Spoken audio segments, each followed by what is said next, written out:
గౌరవనీయులు మన తెలంగాణ శాసనసభ మాజీ స్పీకర్ గారు ప్రస్తుత బాన్సువాడ శాసనసభ్యులు శ్రీ పోచారం శ్రీనివాసరెడ్డి గారు, గౌరవనీయులు మన తెలంగాణ మాజీ ఉప ముఖ్యమంత్రులు శ్రీ కడియం శ్రీహరి గారు, శ్రీ మహమూద్ అలీ గారు, గౌరవనీయులు కరీంనగర్ ఎమ్మెల్యే శ్రీ గంగుల కమలాకర్ గారు, హుజూరాబాద్ టైగర్ శ్రీ కౌశిక్ రెడ్డి గారు, టైగరేనా?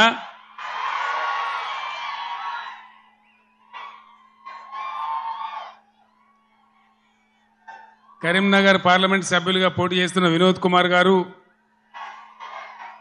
పెద్దపల్లి పార్లమెంట్ సభ్యులుగా పోటీ చేస్తున్న శ్రీ ఈశ్వర్ గారు, 2001లో 17 మే నాడు నాతో పాటు ఇదే స్టేజ్ మీద ఉన్న పెద్దలు గౌరవనీయులు మాజీ పార్లమెంట్ సభ్యులు శ్రీ కెప్టెన్ లక్ష్మీకాంతారావు గారు, వేదికను అలంకరించిన గౌరవ శాసన మండలి సభ్యులు, మాజీ కార్పొరేషన్ల చైర్మన్లు, స్థానిక సంస్థల ప్రజాప్రతినిధులు, పార్టీ పెద్దలు, మీ అందరికీ కూడా పేరు పేరున నమస్కారాలు.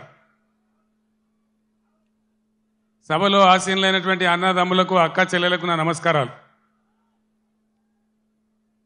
తెలంగాణ ఆశలు అడియాసలై దిక్కు తోచని స్థితిలో భయంకరమైన కరువు కాటకాలతో, కరెంటు కోతలతో, ఆత్మహత్యలకు, వలసలకు ఆలవాలంగా మారిన తెలంగాణ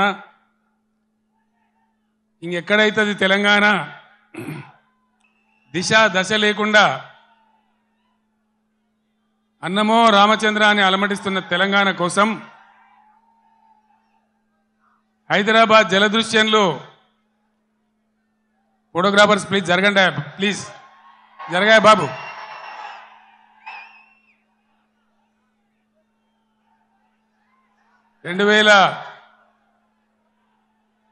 కపిల్ జరుగు. అయితే ఆ రోజు ఎవరికి కూడా విశ్వాసం లేదు.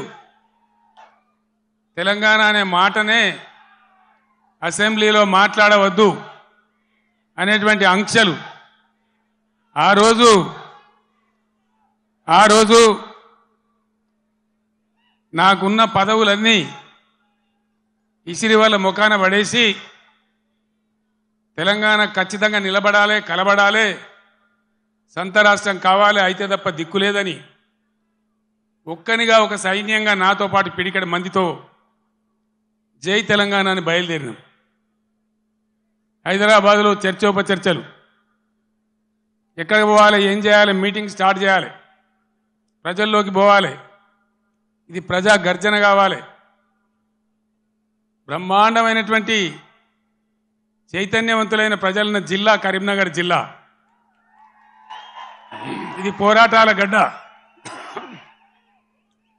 ఇక్కడి నుంచే ప్రారంభించాలని భావించి ఇదే ఎస్ఆర్ఆర్ కళాశాల మైదానంలో ఇదే రాత్రి సమయంలో మే 17వ తేదీ 48 డిగ్రీల ఎండ అయినా కూడా ప్రజల చైతన్యం ఉన్న జిల్లా అని చెప్పి తెలంగాణ ఉద్యమం కోసం ఊపిరిలూదాలని నమ్మి ఇక్కడికి వస్తే ఆనాడు మీరు తెలంగాణ జెండాను ఆకాశమంతా ఎత్తిన గడ్డ ఈ కరీంనగర్ గడ్డ. ఈ కరీంనగర్ గడ్డ మట్టినే బొట్టుగా పెట్టుకొని ఇక్కడనే పిడికిలెత్తి కార్యాచరణ చెప్పి నేను ఉద్యమం కోసం బయలుదేరిన. తర్వాత కథంతా మీకు తెలుసు, మీరే కథానాయకులు, మీరే నన్ను ముందుకు నడిపిండ్రు. కానీ కాంగ్రెస్ పార్టీ ఎటువంటి పార్టీ? నువ్వెక్కడిది మాతో నువ్వు గెలిచినవు కేసీఆర్, అసలు నీకు లెక్కేంది, నీ బిషాదేంది అని మాట్లాడితే ఆనాడున్న కేంద్ర మంత్రి పదవిని ఎంపీని కూడా నేలకేసి కొట్టి రారా నా కొడుక కరీంనగర్ కన్నా నేను మళ్ళీ ఇక్కడికి వచ్చిన. ఎన్ని కోట్లు ఖర్చు పెట్టినరో, ఎన్ని మాయోపాయాలు చేసినరో, మొత్తం రాష్ట్ర ప్రభుత్వం ఎన్ని గింగిరాలు కొట్టిందో మీకు తెలుసు నాకంటే ఎక్కువ. కానీ బ్రహ్మాండంగా మళ్ళొక్కసారి ఇది పదునైన కరీంనగర్ గడ్డ బిడ్డ, ఇది తెలంగాణ అడ్డ అనే పద్ధతిలో 2.5 లక్షల మెజార్టీతో నన్ను గెలిపించి మరొక్క మారు తెలంగాణ చైతన్యాన్ని చాటిన గడ్డ ఈ కరీంనగర్ గడ్డ. రాజకీయాలలో పరిణామాలు జరుగుతుంటే మనం మంచిగా చేసినాం, తెలంగాణ సాధించినాం. నేను మీకు ఒకటే మాట మనవి చేస్తా ఉన్నా, కొన్ని సందర్భాలలో అత్యాశకో దురాశకో లేదా మరో రకంగానో ప్రజలు మోసపోతారు. మొన్న కూడా మోసపోయి కాంగ్రెస్ పార్టీని గెలిపించాను. ఈరోజు 3 నెలల లోపలనే 100 రోజుల్లోనే ప్రజలు ఏం జరుగుతుందో మీకు తెలుసు. మీరందరు గ్రామాలలో ఉంటారు. ఏం మాట్లాడతామంటే మేము ఎక్కువ ఇస్తాం, మీకు 6 సందమామలు పెడతాం, 7 సూర్యులు పెడతాం అని మాట్లాడింది. రైతు బంధు 15,000 వేస్తాం, కళ్యాణ లక్ష్మికి తులం బంగారం కల్పిస్తాం. ఇవాళ నోటికి మొక్కాలే 420 హామీలు ఇచ్చింది, బయలుదేరిండు. ఇవాళ ఏం మాట్లాడుతుండ్రు? రైతు బంధు అడిగితే చెప్పుతోను కొడతామంటాడు ఒక మంత్రి. నేను చెప్పిన బిడ్డ, రైతుల చెప్పులు చాలా బందోబస్తుంటాయి, దబ్బన వాళ్ళు అదే పనికెత్తుకుంటే ఏమవుతుంది మీకు గతి అని కూడా నేను చెప్పిన. బందోబస్తు ఉండే ఆ రైతుల చెప్పులు.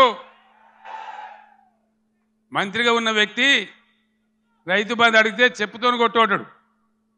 ఇంకెవడో సన్నాసిగాడు కూడా అంటాడు. అంటే ఏందన్నట్టు? ఇప్పుడు ఇన్న ముఖ్యమంత్రి ఆయనను 6 గ్యారెంటీలు ఇవ్వయా, కరెంట్ ఎందుకు మాయమైందా, నీళ్ళు ఎందుకు మాయమవుతున్నాయని అడిగితే ఆయన నేను పండబెట్టి తొక్కుతా, పేగులు మెడలేసుకుంటా, పెండ ముఖానికి రాసుకుంటా, చీరుతా సంపుతా, మానవ బాంబునైతా, మట్టి బాంబునైతా అని మాట్లాడతాడు. ఇంత అసహనమా? ఒక ముఖ్యమంత్రి మాట్లాడవలసిన భాషనా ఇది? పద్ధత? తెలంగాణ రాష్ట్రానికి సమాజానికి ఇది ఒక గౌరవమా? దయచేసి ప్రజలు ఆలోచించాలని చెప్పి నేను కోరుతా ఉన్నా. ఈ కరీంనగర్ గడ్డ నుంచి యావత్తు తెలంగాణ ప్రజానీకానికి నేను పిలిపిస్తా ఉన్నా. తెలంగాణ ముఖ్యమంత్రి అంటే తెలంగాణ మాట్లాడే మాటలు, ఆ ముఖ్యమంత్రి మాట్లాడే మాటలు, ఎవరన్నా ముఖ్యమంత్రి పదవులు ఉన్న వ్యక్తి మేము మానవ బాంబులం అయితే మనం మాట్లాడొచ్చునా? మాకు మాట్లాడరాదా? తిట్టానంటే తిట్టు తక్కువన్నాయా? ఇవాళ గీయాలకు మొదలు పెడితే రేపు గీయాల దాకా తిట్టచ్చు. నేను మాట్లాడినా, తెలంగాణ ఉద్యమంలో మాట్లాడినా, తెలంగాణ వ్యతిరేకించిన వాళ్ళను దద్దమ్మలు అన్నా, సన్నాసులు అన్నా, సమైక్యవాదం సమగ్రాభివృద్ధి అంటే సన్నాసులారా ఏది రాని మాట్లాడినా. కానీ ఈ విధంగా 10 ఏళ్ళ ముఖ్యమంత్రికి ఉన్నప్పుడు నా నోటి నుంచి ఒక్క రోజన్నా ఒక సందర్భంలోన్నా ఇటువంటి దురుసు మాటలు మీరు విన్నరా? దయచేసి ఆలోచన చేయాలని నేను చెప్పేది చాలా సీరియస్ మాట. ఎందుకంటే తెలంగాణ రాష్ట్రం తెచ్చుకున్నాం, 10 ఏళ్ళు బ్రహ్మాండమైన పాలన చేసినాం. మీ అందరికీ తెలుసు, తెలంగాణ వచ్చినాడు కొత్త కుండల ఈగదు వచ్చినట్టు. దిక్కు దిశ లేదు, బడ్జెట్ ఏందో తెలియదు, కరెంటు లేదు, కాలిపోయే మోటార్లు, పేలిపోయే ట్రాన్స్ఫార్మర్లు, మంచినీళ్ళకు అన్నమో రామచంద్ర, రాష్ట్ర వ్యాప్తంగా చేనేత కార్మికుల ఆకలి చావులు, రైతుల ఆత్మహత్యలు, అప్పుల బాధ భరించలేక ఒక భయంకరమైన పరిస్థితులలో ఈ రాష్ట్ర ప్రజలు నన్ను ముఖ్యమంత్రి చేశారు మీరందరూ కలిసి. నేనేమన్నా అన్నానా? ఆంధ్ర వాళ్ళు మోసం చేసిపోయినారు, డబ్బులు లేవు, ఖజానా ఖాళీ అని నా నోట్ల నుంచి ఎప్పుడన్నా మీరు విన్నారా? లంకె బిందెల కోసం వచ్చినామని అన్నానా? ఎవడన్నా ముఖ్యమంత్రి లంకె బిందెలని మాట్లాడచ్చునా? నీకు ఏ పరిస్థితి దొరికిందో ఆ పరిస్థితి మీద ముందటికి ఒక మార్గం వేసుకొని ఎట్లా దాన్ని చక్కగా చేయాలో చేయాలి. మొన్నటిదాకా బీఆర్ఎస్ ప్రభుత్వం ఉన్నది, 10 ఏళ్ళు పనిచేసినాం. ప్రజలు మీకు ఇచ్చిన మాకు అభ్యంతరం లేదు, మాకంత ఈర్ష్య కూడా లేదు. నువ్వు మాకన్నా కుడిచేయి పని చేయి, మాకన్నా మంచిగా పని చేయి, మంచి పేరు తెచ్చుకో, మేము పోటీ పడేటట్టు చూసుకో, మాతో పోటీ పడేటట్టు చూసుకో. కానీ ఈ సీరితము పండబెట్టి తొక్కుతాము, రైతు బంధు అడితే చెప్తోని కొడతాము. ఒక్క మాట దయచేసి మీరు ఆలోచన చేయాలి. నేను అహోరాత్రాలు కష్టపడి నా రాష్ట్రం భారతదేశానికి తలమానికం కావాలి, ఇక్కడ కరెంటు బాధ పోవాలి. నాకు రెండు విషయాలు అయితే నాకు అర్థమైతలేవు. చాలామందిని అడిగిన నేను ఇదేం కథరాబాయ్ అని. మంచినీళ్ళు భగీరథ ప్రయత్నం చేసి 2-3 నెలలు రాత్రి నిద్ర లేకుండా రాత్రి 3 గంటల వరకు కూడా పనిచేసి ఒక అద్భుతమైన పథకం రూపకల్పన చేసి మంచి సోర్సుల దగ్గర పెట్టి నేను ఒక ఛాలెంజ్ చేసిన అసెంబ్లీలో మీకు జ్ఞాపకం చేస్తా ఉన్నా. ఈ 5 ఏళ్ల లోపు 14 నుంచి 19 వరకు ఈ టర్మ్ లోపల భగీరథ నీళ్లు తెచ్చి ఇంటింటికి నల్లా పెట్టి నీళ్లు ఇయ్యకపోతే మేము మళ్ళీ అసెంబ్లీ నిలవడం ఓట్లు అడగా అని చెప్పి నేను శపథం చేసిన శాసనసభలో. అదే పద్ధతిలో తెచ్చి ప్రతి ఇంటికి ఆదిలాబాద్ గోండు గూడెంలో నల్లగొండ లంబాడి తండాలో అందరికి కూడా వచ్చే విధంగా ప్రతి ఇంటికి నల్లా ఇచ్చి బ్రహ్మాండంగా మంచినీటి సరఫరా చేసినాం. ఇప్పుడున్న ప్రభుత్వానికి ఆ పథకం నడిపే తెలివి లేదా అని నేను అడుగుతా ఉన్నా. ఎందుకు ఇలా మిషన్ భగీరథల సమస్యలు వస్తూ ఉన్నాయి? అదేవిధంగా రెండవది కరెంటు. మీ అందరికి తెలుసు, నేను ముఖ్యమంత్రి అయినాడు కరెంటు ఎట్లా ఉండే. ఏడాది అర్థం లోపల దాన్ని బాగా చేసి రెప్పపాటు సెకండ్ పార్ట్ కరెంటు పోకుండా రాష్ట్రంలో అన్ని వర్గాలకు కరెంట్ ఇచ్చినాం. పోచారం శ్రీనివాసరెడ్డి గారు నా పక్కనే ఉన్నారు. ఆనాడు వ్యవసాయ శాఖ మంత్రిగా ఉండిరి. ఆయనకు నేను లక్ష్మీపుత్రుడు అని పేరు పెట్టుకున్నా. ఆయన కాలంలోనే 24 గంటలు రైతులకు ఫ్రీ కరెంట్ వచ్చింది, రైతు బంధు వచ్చింది. కరెంటు కరోనా వచ్చి కాటేస్తే కూడా నేను వేరే ఏవో ఆపినా కానీ రైతు బంధు ఆపలే. వ్యవసాయం జరగాలి, గ్రామాలు నిలబడాలి, రైతాంగం నిలబడాలని కరోనా వచ్చి బాధ పెట్టినా, ఖజానాల డబ్బులు లేకున్నా, అప్పో సప్పో చేసైనా సరే రైతు బంధు ఆపలే. ఇలాగా రైతు బంధు ఏ శాతం అయితే లేదా? కేసీఆర్ జర్ర ఇటు ముఖం మలగంగానే కట్క బంద్ చేసినట్టు కరెంటు బంద్ అవుతుందా? మేము చేసిన దాన్ని 9 ఏళ్ళు ఇచ్చిన దాన్ని ఈ చవడ దద్దమ్మలకు ఇయ్యస్తలేదా? దయచేసి ప్రజలు ఆలోచించాలి. ఇలా మళ్ళా మీరు కాంగ్రెస్కే ఓటేసినారు అనుకో, ఏమంటారు? మేము రైతు బంధు ఇవ్వకున్నా, కరెంటు ఇవ్వకున్నా, మోటార్లు గాలబెట్టినా, నీళ్లు సరిగా తెచ్చి రైతుల పొలాలు ఎండబెట్టినా మళ్ళా మాకే గుద్దిను, మాకే ఓటేసినారు అంటారు. 6 గ్యారెంటీలు 3 గ్యారెంటీలు అన్నిటికన్నిటికీ ఎగనామం పెడతారు. ఇది కాంగ్రెస్ చరిత్ర మీరు చూసిందే. ఇప్పుడే చెప్పిన వినోద్ కుమార్ గారు, ఇదే అత్యవసరం బీఆర్ఎస్కి ఎంపీలు. ఎందుకంటే ఈ టైంలోనే మీరు కర్రు కాల్చి సురుకు పెట్టకపోతే నిర్లక్ష్యం వచ్చేస్తుంది, అహంకారం పెరిగిపోతుంది. ఇప్పుడు చెప్పుతో కొడతా అంటే రేపు నిజంగానే కొడతాడు. ఆ విధంగా మోసపోదామా? లేదు బీఆర్ఎస్ గులాబీ జెండా ఎగిరేసి బ్రహ్మాండంగా మన ఎంపీలను గెలిపించి ముందుకు పోదామా? తెలంగాణ సమాజం ఆలోచన చేయాలి. ఏం చేద్దాం? ఏం చేద్దామండి? గులాబీ జెండా ఎగిరేద్దామా? ఈ పార్లమెంట్ ఎన్నికల్లో ఎంత బలంగా గులాబీ జెండా ఎగిరితే ప్రజల పక్షాన కాపలాదారులుగా ఇంతకుముందే వినోద్ గారు చెప్పినట్టు బ్రహ్మాండంగా ముందుకు పోతాం. ఇంతకుముందు వినోద్ గారు చెప్పినారు కరీంనగర్ పార్లమెంట్ కాబట్టి నేను చెప్తా ఉన్నా. భారతదేశంలో ఎన్ని జిల్లాలుంటే అన్ని జిల్లాలకు ఒక్కొక్క జిల్లాకు నవోదయ పాఠశాల ఇవ్వాలనేది కేంద్ర ప్రభుత్వ చట్టం. మనం 10 జిల్లాలు పోయి 33 జిల్లాలు అయినాం. 150 ఉత్తరాలు రాసిన నేను నరేంద్ర మోడీ గారికి పర్సనల్గా పోయి అడిగిన, ఇది చట్టం ఉన్నదయా, ఇది న్యాయం, మేము కొత్త రాష్ట్రం, మేము బాగుపడాలి, ఈమంటే ఒక్క నవోదయ పాఠశాల కూడా ఇవ్వలే. ఒక్కటంటే ఒకటి కూడా ఇవ్వలే. ఒక్క నవోదయ పాఠశాల ఇయ్యని బీజేపీకి ఒక్క ఓటు కూడా కరీంనగర్ ఎందుకు వేయాలి? ఇవాళ దయచేసి ఆలోచన చేయాలి. దేశవ్యాప్తంగా 157 మెడికల్ కాలేజీలు పెడితే ఒక్క మెడికల్ కాలేజీ కూడా మన తెలంగాణకి ఇయ్యలే. 100 సార్లు అడిగితే కూడా మరి ఒక్క నవోదయ పాఠశాల ఇవ్వని, ఒక్క మెడికల్ కళాశాల ఇవ్వని బీజేపీకి ఎందుకు ఓటేయాలి? బండి సంజయ్ ఇక్కడ ఎంపీ ఏం చేసినట్టు మీరు దయచేసి ఆలోచన చేయాలి. 5 రూపాయల పని చేసినరా? 5 రూపాయలు ఏమన్నా 10 రూపాయల పని జరిగిందా? ఇంతకుముందు వినోద్ గారు చెప్పిన నేను మళ్ళీ చెప్పదలుచుకోలే. ఆయన ఉన్నప్పుడు కరీంనగర్ స్మార్ట్ సిటీ కానీ, జాతీయ రహదారులు కానీ, రైలు మార్గం కానీ, ఇంకా అనేక ఇన్స్టిట్యూట్స్ గురించి కానీ కేంద్రంతో పోరాటం చేసిండు. చాలా ఎక్కువసార్లు పార్లమెంట్లో మాట్లాడిండు. అసలు బండి సంజయ్కు వినోద్ కుమార్కు పోలిక ఉన్నదా? దయచేసి మీరు ఓటు పోసే ముందు ఆలోచించాలని కోరుతా ఉన్నా. ఎటువంటి వాడు మన ఎంపీగా ఉంటే మనకు లాభం అవుతుంది? నిజాయితీగా ఉండి నా ఎంబడి నిజాయితీగా ఆశాంతం ఉద్యమ పొడుగున ఏనాడు కూడా మడమ తిప్పకుండా పనిచేసిన నాయకుడు వినోద్ కుమార్. నిజాయితీకి మారుపేరుగా ఉన్న వ్యక్తి వినోద్ కుమార్.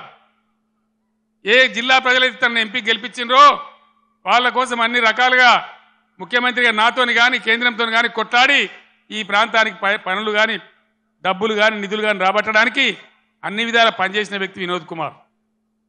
దయచేసి ఆలోచన చేయాలి. కేసీఆర్ ఉన్నాడు, ఒక ఎకరం పొలం ఎండిందా? మరి ఇవాళ ఏం బీమారి వచ్చింది? ఈ బీమారి ఇట్లనే ఉండానా? మళ్ళా తెలంగాణ ఆత్మహత్యలు రావన్నా? మేము ఏం చేసినా ఒక పథకం ప్రకారం చేసినాం, ఒక సిస్టమ్ ప్రకారం చేసినాం. తెలంగాణలో వ్యవసాయ స్థిరీకరణ జరగాలని వ్యవసాయ పాలసీ పెట్టుకున్నాం. నాకు ఎవరు దరఖాస్తు చేయలే, దండం పెట్టలే, ఎవరు ధర్నా చేయలే. రైతు బంధు తెచ్చినాం. దేశంలో ఏ రైతు నాయకుడు తేలే. చరణ్ సింగ్, దేవిలాలు, మహారాష్ట్రలో వసంత్ దాదా పాటిల్, చాలామంది రైతు బిడ్డలు ముఖ్యమంత్రులు అయినారు.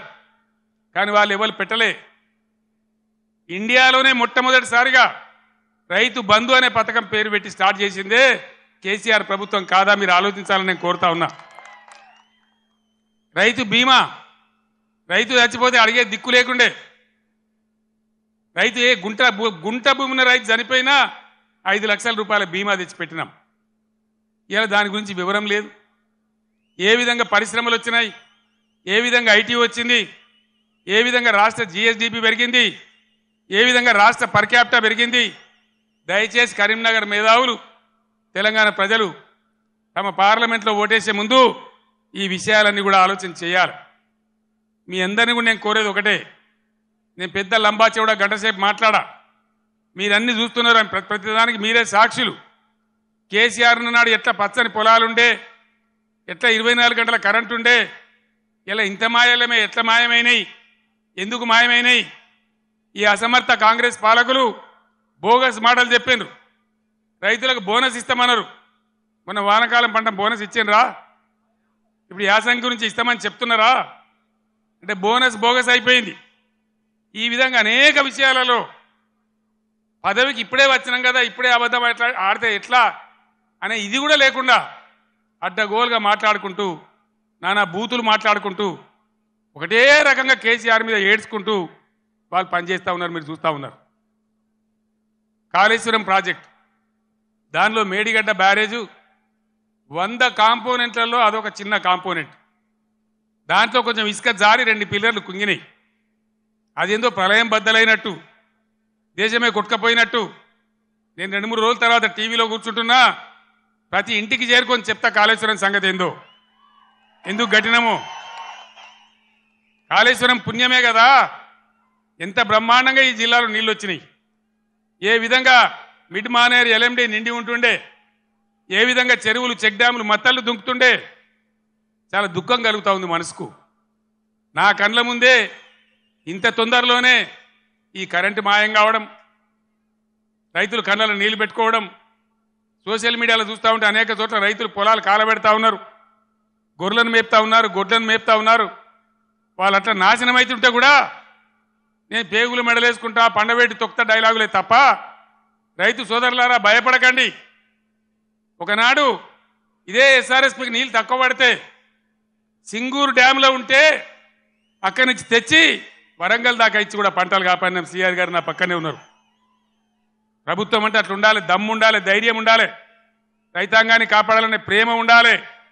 ఆ ప్రేమ ఉంటే, ఆ సోయి ఉంటే ఇవాళ ఈ పరిస్థితి రాకపోవు. ఎంతసేపు కేసీఆర్ని మన బదనాం చేయొచ్చా, మేడిగడ్డ ఈ గడ్డ చెప్పి దమన మన మన పనులలో ఒక పన్ను వదలవుతుంది. 32 పనులు రాలగొట్టుకుంటామా? మొత్తమే ఊడగొడతామా? ఏ పన్ను అయితే ఊగుతుందో ఆ పన్ను బాగు చేసుకుంటాం, కానీ మొత్తం పనులు అయితే రాలగొట్టుకోం కదా. ఒక 2 పిల్లర్లు, మొత్తం 300 పిల్లర్లు ఉంటాయి కాళేశ్వరంలో.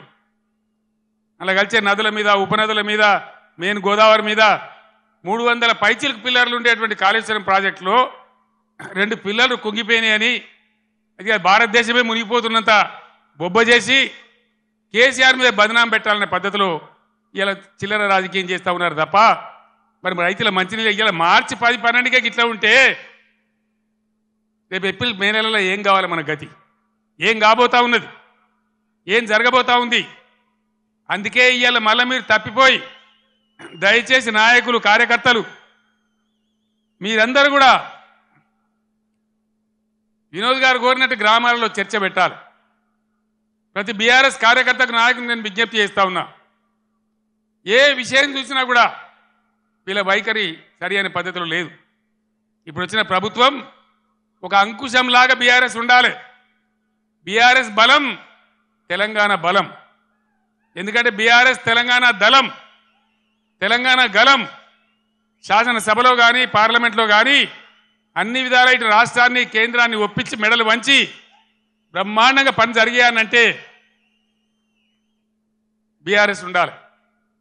నేను మా ఎమ్మెల్యేలు వస్తే నేను చెప్పిన, వాళ్ళు గెలిచిండ్రా 3 నెలల దాకా వాళ్ళని పనిచేయనండి, 4 నెలల దాకా వాళ్ళ వ్యవహారం ఏదో చూద్దాం, మన మీద వాళ్ళకి అధికారం వచ్చిందని ఈర్ష్యపడ్డట్టు అక్కస్తో ఉండొద్దు, మనం వదిలిపెడదాం వాళ్ళను, 4 నెలల తర్వాత కార్యాచరణ మొదలు పెడదామని అన్నాం. ఒక్కటంటే ఒక్క మాట మీద ఖాయం ఉండద్దా? ఉరుకుర్రి 2 లక్షలు రుణం తెచ్చుకోండి, 9 తారీఖు నాడు నేను మాఫీ, డిసెంబర్ 9 నాడే. అందుకే ఈరోజు బీఆర్ఎస్ ఎమ్మెల్యేలు ప్రశ్నిస్తూ ఉన్నారు, బీఆర్ఎస్ నాయకులు ప్రశ్నిస్తూ ఉన్నారు. మీ అందరు నేను కోరేది ఒకటే, తెలంగాణ బలంగా ఉండాలంటే బీఆర్ఎస్ బలంగా ఉండాలి, ప్రశ్నించేవాడు ఉండాలి. తెలంగాణ సోయి ఉన్నవాడు, తెలంగాణ ఉద్యమం తెచ్చిన వాళ్ళు, పేగులు దిగేదాకా కొట్లాడినోళ్ళు, సావు అంచు దాకా పోయి సావు నోట్లో తలకాయ పెట్టినోళ్ళు, వాళ్ళకు ఉంటుంది కడుపు నొప్పి తెలంగాణ గురించి. కాబట్టి నేను తెలంగాణ యావత్ ప్రజానీకాన్ని కోరుతా ఉన్నా, నా మాటల్ని మీరు దయచేసి ఆలోచన చేయండి. ఈరోజు ప్రభుత్వం నడిపే విధానం చూడండి, మేము ఉన్నప్పుడు ఎంత గౌరవంగా నడిపినామో చూడండి, ఎన్ని రకాల స్కీములు తెచ్చి ప్రజల్ని ఎట్లా కడుపులో పెట్టుకున్నామో చూడండి. ఇలా చేనేత కార్మికులు బతుకమ్మ చీరలను తెచ్చినాం, తమాషకు తేలే, చెక్కిలి గింతల కోసం తేలే. నేను అన్నాడు ఉద్యమంలో, నేను ప్రొఫెసర్ జయశంకర్ సిరిసిల్ల నుంచి పోతుంటే మధ్యరాత్రి పూట గోదల మీద కారు లైట్లు కనబడతా ఉన్నాయి, ఆత్మహత్యలు చేసుకోవద్దు, సాగు సమస్యలకు పరిష్కారం కాదు అని. అవి చూసి మేము కళ్ళలో నీళ్లు పెట్టుకొని ఏడ్చినాం.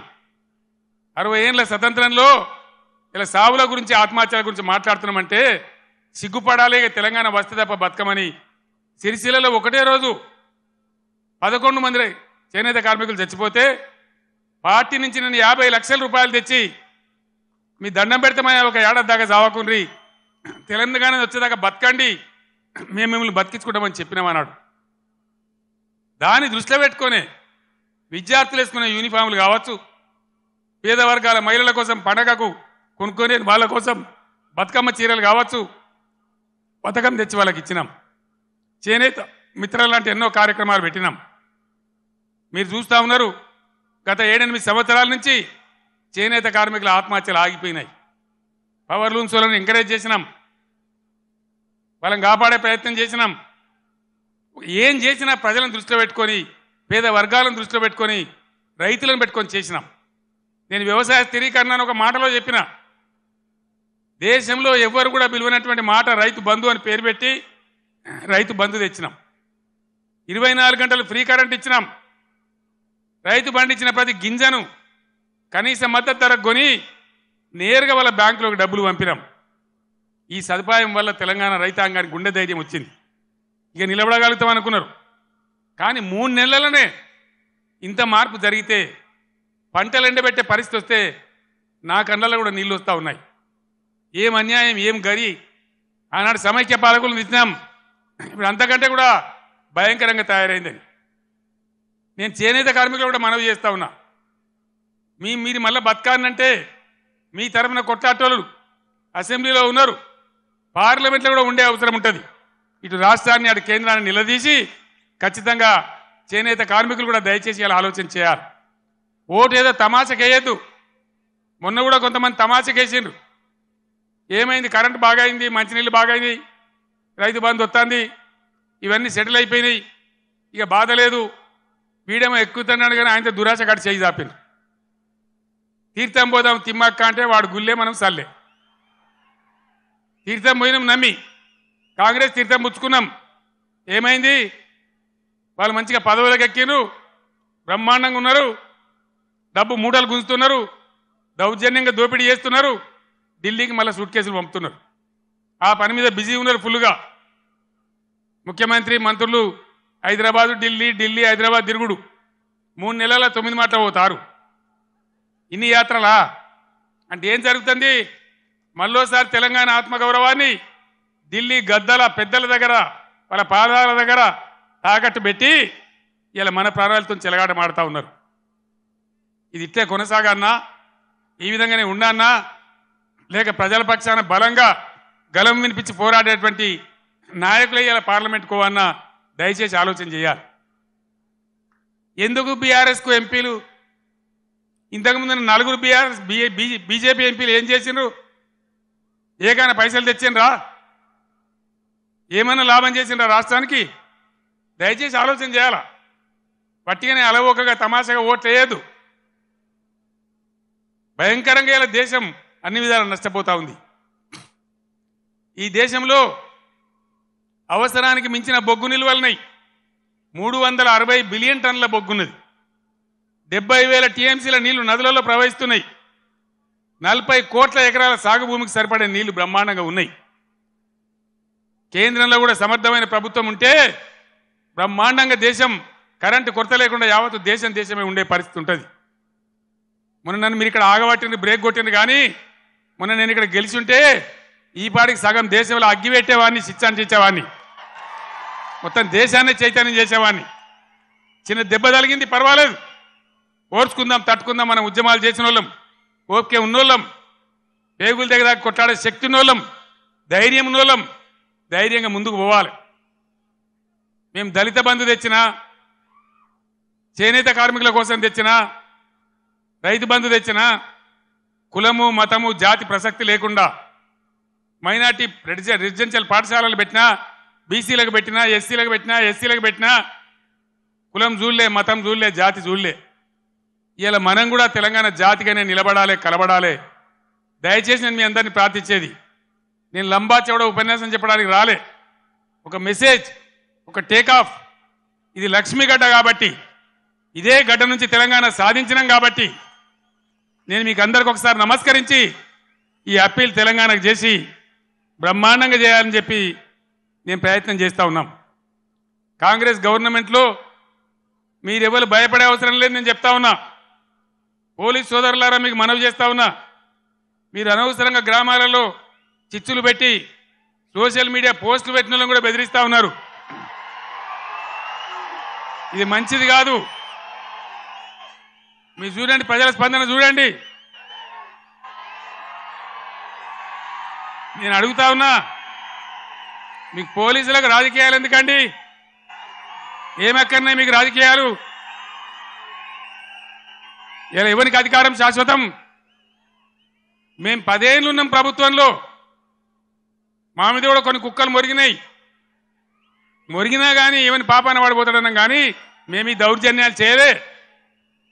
మేము ఉన్ననాడు కనుక పోలీసులు ఇలా చేసే దౌర్జన్యాలు పోలీసుతో చేయిస్తే ఈ కాంగ్రెస్ వాడు ఒక్కడు మిగులునా అసలు ఈ రాష్ట్రంలో? మేము అటుపోలే, ఆ దారి పట్టలే. మేము ప్రజల సంక్షేమం కోసం పనిచేసినాం, 24 గంటల కరెంటు కోసం పనిచేసినాం, పేద ప్రజల ఆకలి తీర్చాలని పనిచేసినాం, ముసలి మురిగ వాళ్లకు 2,000 రూపాయల పెన్షన్ ఇచ్చి ఆదుకున్నాం.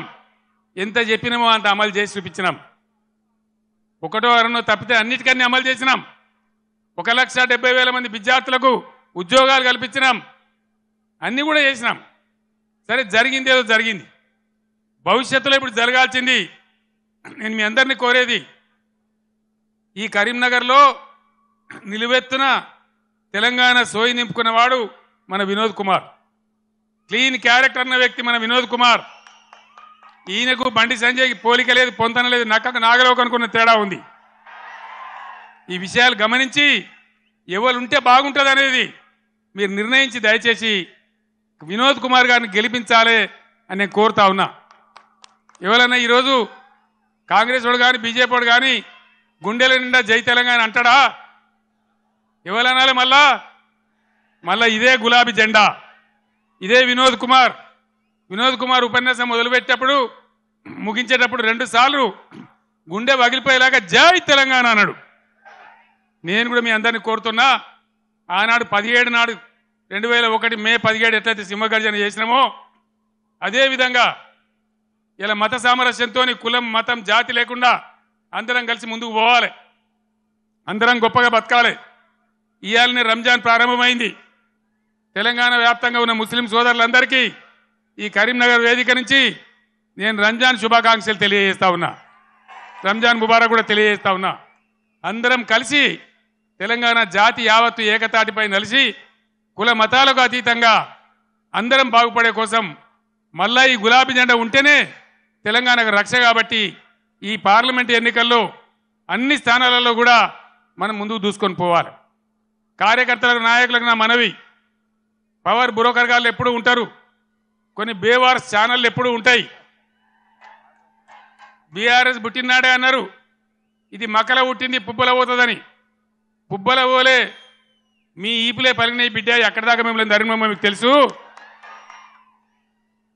తెలంగాణ ఉన్ననాడు ఉండేదాకా బీఆర్ఎస్ భూమి ఆకాశం ఉన్నన్ని రోజులు ఈ గులాబీ జెండా ఉంటుంది, ఇది ఖాయమని చెప్పి నేను మనవి చేస్తా ఉన్నా.